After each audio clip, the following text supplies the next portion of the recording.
Bismillahirrahmanirrahim. Assalamualaikum warahmatullahi wabarakatuh. Alhamdulillahirabbil alamin. Wassalatu wassalamu ala asyrafil anbiya'i wal mursalin sayyidina wa maulana Muhammadin wa ala alihi wa ashabihi ajma'in. Rabbi shrah li sadri wa yassir li amri wa hlul 'uqdatam min lisani yafqahu qawli. Allahumma la sahla illa ma ja'altahu sahla wa anta taj'alul hazna idza syi'ta sahla. Usikum fa ya ibadallah wa iyaya nafsi bittaqwallah faqad faza al-mu'minuna al-muttaqun fa inna Allaha ma'al ladzina ittaqaw wal ladzina hum muhsinun. Yaqulu Allah tabaraka wa ta'ala fi kitabihil karim, a'udzu billahi minasy syaithanir rajim. Ya ayyuhalladzina amanu taqullaha haqqa tuqatih wa la tamutunna illa wa antum muslimun. Wa qala Rasulullah sallallahu alaihi wasallam, ittaqillaha haitsu ma kunta wa atbi'is sayyi'ata al-hasanata tamhuha wa khaliqin nasa bi khuluqin hasan. Shadaqallahu alaihi wa sadaqa rasuluhul karim. Ma'asyiral muslimin wal muslimat rahimakumullah. Bapak-bapak, ibu-ibu, jamaah Masjid Basuril yang dimuliakan Allah, alhamdulillah kita bersyukur kepada Allah Subhanahu wa taala karena dengan limpahan nikmat dan karunia-Nya kepada kita, alhamdulillah malam ini kita diberi kemudahan Allah untuk bisa berkumpul di rumahnya yang mulia ini. Selesai menunaikan sholat Isya berjamaah, disambung dengan kita bermajlis ilmi, bermajlis Quran yang kita mengkaji ayat-ayat Allah. Semoga keberkahan, rahmat dan hidayahnya senantiasa diberikan kepada kita semuanya, dan semoga kelak sampai akhir hayat kita semuanya husnul khotimah. Amin. Jamaah rahmatullah, monggo kita lanjutkan kajian tafsir rutin urut. Kita alhamdulillah kemarin terakhir ayat 79 dari surat Al-Baqarah. Kita ulas sedikit lagi, kita ulang sedikit terkait ayat tersebut. Jadi bagaimana orang-orang Yahudi, Bani Israel itu dinas atau ditetapkan kecelakaan untuk mereka karena perbuatan mereka. Fawailun, maka kecelakaanlah, binasa, kebinasaan. Wail, bahkan ada yang sebagian neraka wail, bapak-bapak kita dulu itu neraka wail, karena memang di antara definisi wail itu adalah salah satunya adalah nama lembah, jurang itu lembah di neraka jahanam. Ada juga mengatakan nama bukit atau gunung di neraka jahanam. Jadi memang kalau dikatakan neraka wail ya tidak keliru dalam artian karena memang di neraka jahanam ada tempat yang mengerikan yang namanya wail. Maka ketika fawailun, maka dimaknai seperti itu tidak mengapa. Tapi secara umum maknanya tadi kebinasaan, kecelakaan gitu. Jadi dan ini semacam celaan yang sangat buruk bagi orang yang mendapatkan celaan tersebut. Fawailun lil mutaffifin, wailun lil musallin alladzina hum. Jadi ini semacam apa? Celaan yang sangat buruk bagi mereka. Nah, maka di sini fawailul lil ladzina yaktubuna kitaba bi aydihim, maka kecelakaanlah bagi siapa? Orang-orang yang menulis Alkitab, maksudnya di sini adalah Taurat, bi aydihim, dengan tangan-tangan mereka. Jadi maksudnya kerjaannya orang-orang Yahudi, lebih khusus lagi para pendetanya, para ulamanya, yang mereka dengan sengaja menulis di sini apa? Yang menulis ulang. Jadi merekayasa, mengarang-ngarang cerita, gitu. Jadi mengubah, mengganti isi kitab suci Taurat. Jadi mungkin ditambahi, dikurangi, dirubah sesuai dengan selera mereka. Setelah itu firman yaquluna hadza anbillah. Jadi sudah berubah, kemudian mereka mengatakan ini dari sisi Allah. Jadi kan dosanya double, sudah merubah isi Taurat, mengganti, kemudian mengatakan, jadi apa rasanya pembohongan publik kan gitu. Jadi mengatakan kepada jamaahnya, kepada Bani Israel kaumnya, ini isi Taurat ini dari Allah, ini wahyu dari Allah. Kenapa mereka sampai seperti itu? Yashtaru bihi samanan qalila. Mereka ingin menjual atau membeli. Jadi menjual Taurat, isi Taurat dirubah di karang sesuai kehendak hati mereka, kemudian dipalsukan begitu, kemudian dikatakan ini dari Allah. Ternyata tujuan mereka dunia. Yashtaru bihi samanan qalila. Mereka ingin mengganti itu semuanya dengan harga yang sedikit. Harga yang sedikit karena dunia ini sedikit. Sebanyak-banyaknya harta di dunia ini kan sedikit. Itu maksudnya begitu. Bukan mereka dapat banyak. Sekarang mungkin dapat miliaran, dapat duit banyak sekali dari usaha mereka. Ya sebanyak-banyaknya harta di dunia itu sedikit.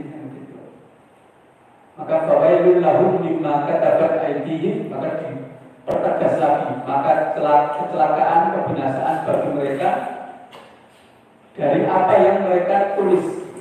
Mimma katabat aydihim, dari perbuatan mereka yang merubah isi Taurat, itu adalah sebuah kebinasaan. Wawailun lahum mimma yaksibun, dan kecelakaan bagi mereka dari apa yang mereka dapatkan. Jadi apa yang mereka upayakan, terus hasil yang mereka dapatkan itu semuanya penuh kecelakaan, penuh kebinasaan. Tidak ada barokahnya sama sekali. Gitu. Nah, jadi saya teringat bahwa di antara fitnah dan ujian yang paling berat yang menimpa Bani Israel itu kan karena bisa. Jadi inna fitnata Bani Israel awal fitnati Bani Israel karena bisa. Sesungguhnya awal mula fitnah ujian Bani Israel itu adalah karena bisa, adalah pada wanita. Jadi kehancuran Bani Israel itu awal mulanya dari ujian wanita. Nah, gitu. Maka kemarin kita singgung ada, jadi wanita harusnya dihukum rajam karena zina, tapi diganti dengan hukuman yang lain. Karena ternyata alasannya wanita-wanita yang saat itu cantik-cantik, banyak yang senang, mesake, yang dihukum mati kan, akhirnya diganti dengan hukum. Nah itu biar nanti, ya mereka kan pendetanya dari para ulama yang dapat kompensasi, dapat bayaran, nah seperti itu. Makanya Nabi Muhammad SAW pernah mengatakan pada Allah, inna likulli ummatin fitnah. Sesungguhnya setiap umat itu memiliki ujiannya masing-masing. Wa fitnah ummati al-mal, dan fitnah umatku itu harta. Jadi setiap umat, dari umat Islam, Bani Israel, semuanya punya ujian khusus. Tapi ujian umat ini secara khusus adalah harta. Makanya, apakah wanita bukan ya termasuk, cuma yang paling menonjol itu harta. Makanya dengan harta wanita ya itu memang setali tidak uang. Tapi yang paling menonjol itu, kalau di Bani Israel dulu wanita. Kalau di kita ini harta. Makanya sampai saya teringat Imam Al-Hasan Al-Basri itu pernah mengatakan begitu. Likulli ummatin sonamun. Jadi setiap umat itu punya berhala. Nah, itu punya berhala patung. Berarti patung berhala yang disembah, yang dipuja-puja. Wa sonamu hadhil ummah ad-dinar wa dirham. Nah itu. Jadi berhalanya patung, berhalanya umat ini, umat Islam itu dinar dan dirham. Maksudnya uang, maksudnya harta. Dan itu kan fakta, kenyataannya. Nah, dari harta itu kemudian merembet kemana-mana. Nah, nanti ke wanita, nanti ke tahta, dan situ. Tapi maka sampai ada istilah sekarang UUD, ujung-ujungnya duit. Nah, gitu. Ujung-ujungnya duit. Dan memang itu fitnah umat ini. Makanya Rasulullah yang paling ditakutkan bukan syirik, bukan, tapi kalian berlomba-lomba mengejar dunia. Nah, itu. Makanya saya teringat dengan istilah itu, sehingga penting sekali kita waspada betul. Makanya fitnah harta itu pada apa ujian fitnah? Fitnah dalam bahasa syariat ini artinya ujian. Fitnah juga fitnah bekerja bersama bukan fitnah ujian. Ujian harta itu pertama pada menyibukkan dari zikrullah, ini paling utama itu. Jadi harta benda ini, harta uang ini kan sangat potensial sekali menyibukkan orang dari mengingat Allah. Ini yang pertama. Banyak sekali orang yang demi mengejar harta itu lali sholat, lali ibadah, itu jelas. Itu pertama. Kedua, fitnahnya atau ujiannya apa? Cara mendapatkan mengumpulkannya. Nah ini juga tantangan ujian tersendiri. Orang mengejar punya harta benda sekarang harusnya yang halal kan gitu. Tapi sekarang pokoknya hal haram tidak bisa. Padahal kan kita pernah dengar lam yadkhulul jannata lahmun nabata min suhtin. Tidak akan masuk surga daging yang tumbuh dari barang yang haram. Gitu. Makanya hati-hati betul karena itu ujian harta berat sekali. Makanya ujian tersendiri cara mendapatkan kita mengumpulkan duit harta itu dari yang haram atau enggak itu sudah ujian yang berat sekali. Kemudian ujian harta lagi adalah apa? Ada ma'rifat hakillah, jadi ketidaktahuan, kebodohan orang terkait hak Allah di dalam harta itu. Jadi kalau misalnya hak Allah berkewajiban kita kepada Allah apa terkait harta. Makanya ada zakat, ada infak, ada sedekah, itu hak-hak harta yang harus kita berikan kepada Allah. Jadi apa hak Allah dalam harta itu? Maksudnya apa kewajiban kita terkait harta kepada Allah? Nah, ini ujian yang berat juga. Makanya orang beriman betul-betul itu dia caranya dapat harta yang halal, kemudian setelah mendapatkan bagaimana bisa disalurkan ke dalam hal-hal yang diridhoi Allah, tidak lupa kewajiban kita kepada Allah. Dan yang keempat, misalnya yang berat itu ujian harta itu al-khirs, jadi tamaknya kecintaan kita yang sangat kepada harta, yaitu kan luar biasa betul. Makanya kan sampai ada hadis, seandainya ada manusia anak Adam itu punya 2 lembah, 2 bukit, 2 gunung emas, dia akan mencari gunung yang ketiga. Nah, padahal ibarat kata orang gunung turah-turah itu turunan itu sudah jadikan istilahnya mungkin kurang, tapi kurang. Nah, gitu. Tetap akan mencari yang ketiga. Makanya ada istilah kalau cuma sekedar haus minum selesai. Nah, ini kalau makanan minuman itu kan kalau kita makan sepiring 2 piring itu marah tanggung. Tapi kalau harta itu tidak ada waraknya, nominalnya itu tambah terus. Nah, ini salah satu hal yang perlu kita waspadai bersama. Jadi ini hal yang harus kita takut betul bagaimana ini ujian kita di situ. Makanya kalau di sini kita digambarkan bagaimana pendeta-pendeta ulama-ulamanya Yahudi Bani Israel yang nekat gitu mengganti merubah isi Taurat demi harta demi dunia. Nah itu juga satu gambaran mereka dulu seperti itu saja. Apalagi ini kita yang oleh Rasul dikatakan langsung bahwa fitnatu ummati, jadi ujian khusus umatku ini pada harta. Jadi lebih berat dari dulu mungkin yang berani macam-macam kali ulama pendeta-pendetanya. Umatnya paling cuma manut apa kata ulama, apa kata pendetanya. Kalau sekarang kan semua kita diuji di harta. Nah, maka ini yang kemarin kita bahas terakhir, bagaimana Allah mengancam dengan celakalah, binasalah orang-orang yang melakukan hal itu. Baik, jamaah rahmatullah, selanjutnya monggo kita lanjutkan kepada ayat yang berikutnya, ayat yang 80. Saya bacakan a'udzubillahi minasyaitonir rajim. Wa qalu lan tamassana an-naru illa ayyaman ma'dudah.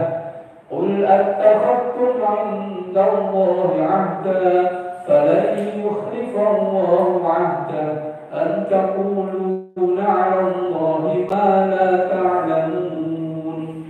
Wa qalu, dan mereka Bani Israil, orang-orang yang di Bani Israil berkata, lam ini sekali-kali tidak. Mungkin orang tidak akan pernah tamassanan nar, menyentuh api neraka kita, menyentuh kita api neraka. Jadi maksud neraka tidak akan mungkin menyentuh kita. Berarti kita tidak akan mungkin masuk neraka. Jadi orang-orang Yahudi itu mengatakan kita tidak akan mungkin masuk neraka, kita tidak akan mungkin tersentuh api neraka. Illa kecuali ayyaman ma'dudah, beberapa hari saja. Beberapa hari saja yang terhitung. Jadi beberapa hari saja maksudnya. Jadi orang-orang Yahudi Bani Israil mengatakan itu, neraka tidak akan bisa menyentuh kita kecuali cuma beberapa hari saja.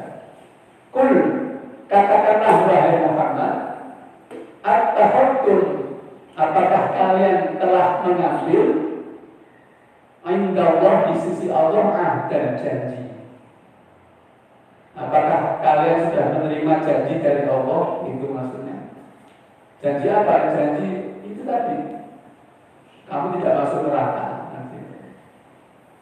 Falan yukhlifallahu 'ahdah, falan, maka kalau benar begitu, maksudnya kalau Allah memang sudah memberikan janji bahwa kalian tidak akan masuk neraka kecuali cuma beberapa hari saja, la yukhlifallah, sekali-kali tidak akan Allah itu mengingkari janjinya.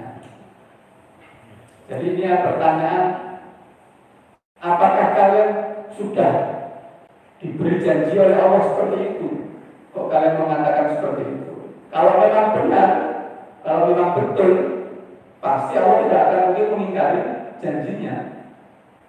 Antaquluna, ataukah kalian berkata, mengatakan Allah atas Allah malah ta'lamun, apa-apa yang tidak kalian ketahui. Maksudnya mau gegek ngarang-ngarang tok tenane kan gitu. Jadi apakah kalian itu benar-benar sudah mendapatkan janji dari Allah tentang itu, ataukah kalian cuma berbohong atas nama Allah? Jadi mengatakan atas Allah terhadap Allah sesuatu yang kalian tidak tahu. Nah, di ayat ke-80 ini langsung sebagai bentuk contoh. Contoh apa? Contoh tadi, orang-orang Bani Israil, terutama pendeta-pendetanya, ulama-ulamanya yang tadi ngarang cerita.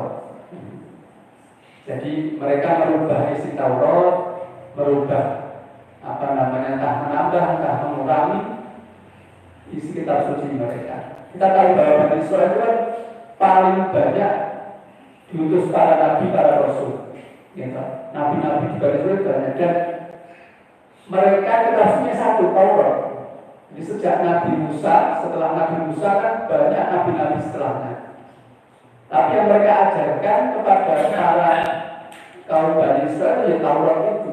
Nah, oleh pendeta-pendeta yang di awal, mungkin generasi awal itu sudah dirubah di antaranya ini, bahwa mereka punya semacam keyakinan gitu, bahwa kita ini kaum Yahudi, kaum Bani Israil tidak akan masuk neraka. Kalaupun masuk neraka itu kali cuma beberapa hari. Dan ini sudah menjadi semacam keyakinan gitu. Keyakinan, jadi kalau misalnya kita masuk, insya Allah kita masuk surga kan gitu. Nah, mereka juga begitu. Makanya mereka mengatakan kita tidak akan masuk neraka. Kalaupun masuk neraka kecuali cuma hari-hari tertentu, hari beberapa hari saja. Menurut ulama beberapa hari saja ini pertama ada mengatakan 7 hari. Kenapa? Karena dunia ini, alam semesta ini diciptakan 7 7 hari. 7.000 satu hari itu seperti 1.000 tahun, jadi 7.000. Jadi menurut ada riwayat, jadi umur dunia ini cuma 7.000 tahun, gitu, 7.000 tahun. Kemudian mereka masuk neraka paling cuma 7 hari. Nah, satu hari seperti 7 tahun. Jadi dia mengatakan 7 hari. Kemudian juga dia mengatakan beberapa hari saja itu 40 hari. Nah, 40 hari. Karena dulu ketika mereka ditinggal Nabi Musa, terus mereka menyembah patung anak sapi itu selama 40 hari. Nah, mereka kemudian paling mau mlebu neraka ya tekan 10 dina tok. Nah, itu ada yang mengatakan seperti itu juga. Kemudian ada riwayat lain bahwa neraka jahanam itu ditempuh dengan perjalanan 40.000 tahun.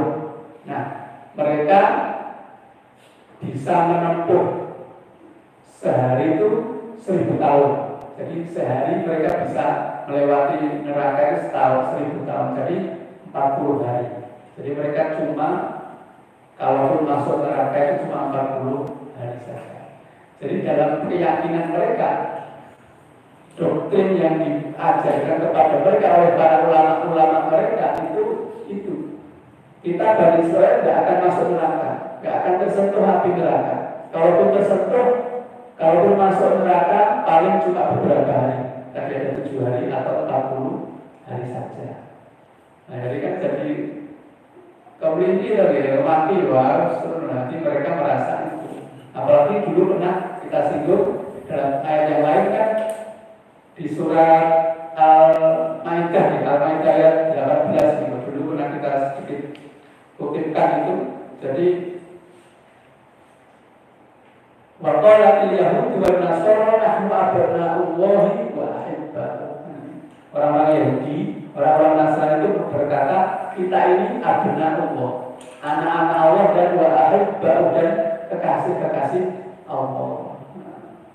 Jadi mereka merasa mereka orang terpilih, orang pilihan. Maka kemudian dalam ayat itu qul falima yu'adzibukum bidunubikum. Kata Muhammad, kenapa kalian dihukum, diadab dengan dosa-dosa kalian? Kalau kalian orang-orang yang dicintai Allah, kekasih Allah, ya tidak mungkin dihukum. Tidak mungkin juga kekasih kok bermaksiat, melanggar atau perintah-perintah Allah kan, ya tidak mungkin gitu. Makanya itu kan cuma klaim semata, saya cuma ngaku-ngaku dong. Sama seperti ayat 80 tadi, mereka mengatakan kita tidak akan masuk neraka, itu kan cuma ngaku-ngaku dong. Makanya kemudian Nabi Muhammad menantang mereka. Katakan Muhammad, apakah itu janji yang mereka terima dari Allah? Kalau memang demikian, Allah tidak akan mungkin mengingkari janjinya. Tapi apakah seperti itu? Ataukah itu cuma kalian mengatakan sesuatu yang kalian tidak ketahui ya atas nama Allah, jadi berbohong atas nama Allah. Dan itu yang mereka lakukan itulah. Mereka merubah Taurat begitu. Nah ini langsung kalau kita bentuk contoh mereka merubah, mereka mengganti isi Taurat itu seperti apa? Di antaranya ini sama. Jadi di keyakinan mereka itu seperti itu. Mereka tidak akan masuk neraka. Kalaupun masuk neraka cuma beberapa hari saja. Maka kemudian dalam ayat selanjutnya, ayat 81, bala man kasaba sayyi'atan wa ahatat bihi khati'atuhu fa ulaika ashabun nar hum fiha khalidun. Bala, tidaklah demikian, tidak begitu. Nanti bukan begitu. Jadi ujuk-ujuk tiba-tiba mereka pasti masuk surga, tidak mungkin masuk neraka. Bukan begitu. Akan tapi man kasaba, barang siapa yang istilahnya menuai, melakukan sayyi'atan, kejelekan, keburukan, dosa, maksiat, wa ahatat bihi khati'atuhu, dan dosanya itu meliputi dia. Jadi dosa itu menyelimuti dia. Jadi kalau dalam bahasa lain, dia tenggelam dalam dosanya. Jadi dia tenggelam dalam dosanya. Faulaika, maka mereka itulah ashabuna, para penghuni neraka. Hum fiha khalidun. Mereka di dalam neraka itu khalidun, kekal abadi selama-lamanya. Nah, maka di sini disebutkan yang membuat orang masuk neraka itu apa? Dosa-dosanya. Dan ketika dosa-dosanya itu semakin banyak, semakin menenggelamkan dia, semakin tenggelam dalam dosa, maka dia akan mendapatkan balasan api neraka. Menurut para ulama jelas dosa yang dimaksud adalah dosa kesyirikan, dosa kekafiran.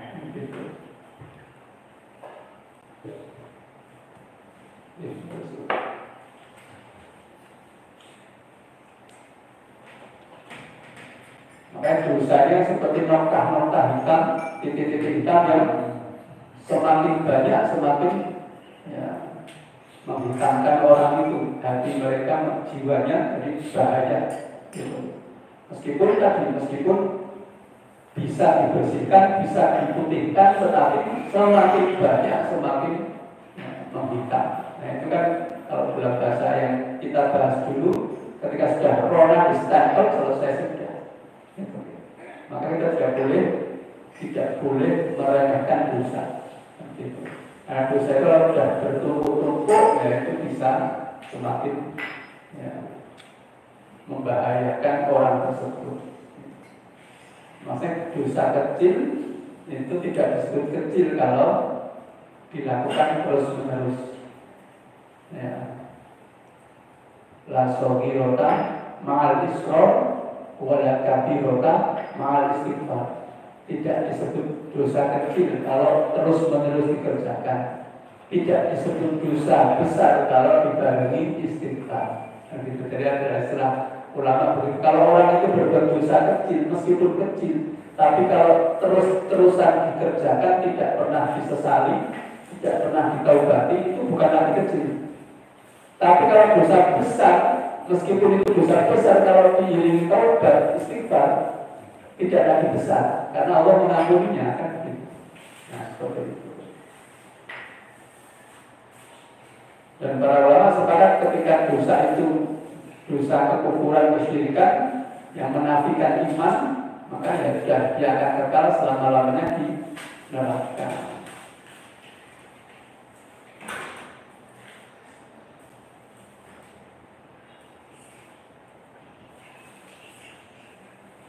Dan kemudian dibarengi ayat berikutnya, walladzina amanu wa 'amilus sholihati ulaika ashabul jannah. Walladzina amanu, dan orang-orang yang beriman, wa 'amilus sholihat, dan beramal soleh. Nah, kembali lagi kita disuguhi paket. Jadi orang yang beriman dia beramal soleh. Jadi satu paket. Jadi karena amal soleh itu hanya dikerjakan oleh orang yang beriman. Orang beriman mesti beramal soleh, kan gitu. Jadi tidak bisa dipisahkan. Ada orang beriman tapi tidak pernah amal soleh, tidak ada. Konsekuensi orang iman itu amal soleh. Nah kan ada yang orang dulu zaman Rasulullah, sahabat baru masuk Islam belum sempat banyak amal, nah itu beda kan gitu. Itu kemuliaan bagi mereka. Kan ada yang sampai sholatnya dulu main perang mati syahid, nah itu kemuliaan tersendiri bagi mereka. Tapi pada umumnya ketika dia beriman, kemudian dalam kondisi normal, ya dia pasti akan melakukan amal soleh. Makanya amal soleh itu tidak akan keluar kecuali dari orang-orang yang punya iman. Makanya kalau orang yang tidak beriman, kok orangnya baik, ya, baiknya itu tidak sebenar-benarnya gitu. Tidak soleh. Jadi itu. Karena baik itu kan, misalnya orang memberi sesuatu, sedekah, baik, tapi apakah itu amal soleh? Belum tentu. Nah, tapi orang beriman itu jadi amal soleh. Kalau tidak beriman, ya sekedar baik di mata manusia. Makanya amal yang soleh itu sederhananya adalah amal yang mendekatkan orang itu kepada Allah, amal yang diridhoi Allah, amal yang kemudian akan diberi balasan oleh Allah. Karena apa? Karena dia melakukan amal itu karena Allah, dia ingin mendapat balasan dari Allah. Kalau orang tidak beriman, tidak punya itu. Makanya dulu pernah kita sampaikan, bedanya orang beriman dengan orang yang tidak beriman itu apa? Ikhlas. Orang beriman punya ikhlas, orang tidak beriman tidak punya. Ikhlas itu apa? Melakukan sesuatu, ingin mendapat balasan dari Allah. Nah, orang-orang tidak beriman kan tidak punya itu. Dia paling cuma pengen dipuji orang, pengen dinanti kalau dia berbuat baik, dibalas baik sama orang, kan gitu saja. Ini bukan karena Allah. Nah itu. Jadi makanya keikhlasan itu ya ciri khasnya orang beriman. Kalau orang beriman kehilangan keikhlasan, ya itu apa bedanya dengan yang tidak beriman? Nah itu. Maka orang-orang yang beriman dan orang-orang yang beramal soleh, mereka itu adalah ashabul jannah, para penghuni surga, hum fiha khalidun. Mereka di dalam surga kekal selama-lamanya. Yang semacam hitam putih ya, tapi sebenarnya kan kalau dirinci tidak hitam putih. Makanya dulu pernah kita singgung, ada kok orang yang nanti masuk neraka, lantas mentas keluar dari neraka masuk surga. Yang kemudian istilahnya dinamakan jahannamiyun. Jadi ahli jannah, para penghuni surga itu menjuluki mereka jahannamiyun, ex penghuni neraka jahanam. Dan itu hadisnya banyak sekali. Jadi sampai bahkan dalam riwayat itu nanti pada hari kiamat, orang yang paling banyak perhatian, minta tolong kepada Allah supaya Allah mengampuni saudara-saudaranya yang tidak di surga, itu orang-orang beriman. Jadi nanti orang-orang beriman itu sangat berharap, sangat ngotot gitu, supaya Allah menyelamatkan saudara-saudaranya yang tidak ada di surga. Jadi istilah bahasanya, Allah dulu kita bareng-bareng sholat, bareng-bareng ngaji, bareng-bareng kok terus tidak ada di surga, berarti neraka kan gitu. Terus dalam hal itu kemudian silakan cari teman-temanmu yang boleh ketemu kayak mentas. Terus lagi mungkin sudah ada, cari lagi yang ada iman sebesar sama.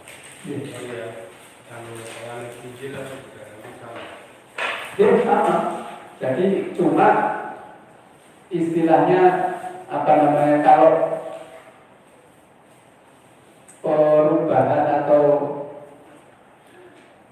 perbuatan yang dilakukan oleh orang-orang Yahudi Bani Israel, khususnya pendeta-pendetanya itu kan begitu parahnya, karena kan lama, jadi kurun waktu yang lama dengan kelakuan mereka seperti itu, dan kemudian Injil kelakuannya kan mengikuti itu. Jadi baru kata koyong melu gitu. Tapi sama, makanya kenapa kok yang cuma disebutkan di Taurat saja, Injil kan juga mengalami perubahan yang sama. Karena apa yang dilakukan oleh misalnya pendeta-pendetanya Nasrani itu tidak beda jauh dengan yang sudah dilakukan sebelumnya oleh pendeta-pendeta Yahudi. Jadi paling copy paste, bahasa Arab itu copy paste melu-melu tingkah pola dari kerjanya pendeta-pendeta Yahudi itu di sama. Makanya mau Taurat, mau Injil semuanya sudah ditahrif, sudah diubah, tidak ada lagi yang murni asli, tidak ada.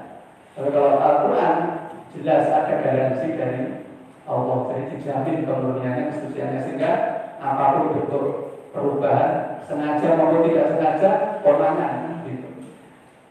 Salah tulis atau salah harokat itu saja langsung ketahuan. Gitu. Jadi makanya bertanya kok tidak disebutkan secara spesifik perubahan yang dilakukan dalam Injil seperti dalam Taurat, karena pada prinsipnya tadi istilahnya menjiplak. kalaupun sudah ada apa, teladan buruknya, gitu, teladan keburukan pada apa berita-beritanya ya. Jadi yang dilakukan oleh berita-berita Nasrani itu tidak lebih parah, tetap parah Yahudi, gitu, tetap parah Yahudi. Nasrani juga begitu, cuma makanya dalam ayat yang itu kan yang paling apa namanya musuh apa berat besar permusuhannya dan yang paling kafir itu kan orang-orang musyrik dan orang-orang Yahudi.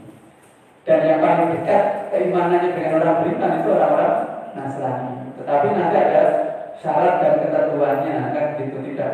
Oh berarti semua Nasrani itu tidak juga, tapi ada sifat-sifatnya.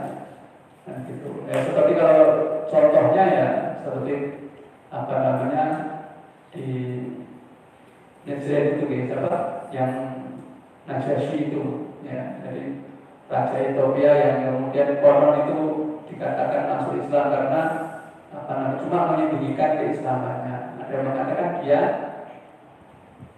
masih dalam agama Nasrani tetapi Nasrani yang lurus gitu ya, yang mengimani Nabi Muhammad gitu. Jadi makanya ketika Rasulullah mendapatkan kabar kematian Raja Najasyi itu kan Rasulullah mensolatkan beliau kan gitu. Jadi ada yang mengatakan dia Muslim, ada yang mengatakan dia ya masih di dalam agama Isa, tapi Isa yang murni kan gitu. Seperti dalam ayat dalam Al-Quran yang meskipun Nasrani tapi mereka ketika mendengarkan ayat-ayat Al-Quran mereka tunduk patuh kan gitu, mengakui kebenaran ayat itu. Makanya sebagian ulama mengatakan Najasyi itu masuk kalangan tabi'in karena beriman kepada Nabi Muhammad tapi tidak ketemu Nabi Muhammad. Jadi segenerasi, satu generasi cuma tidak ketemu. Nah itu disebut tabi'in.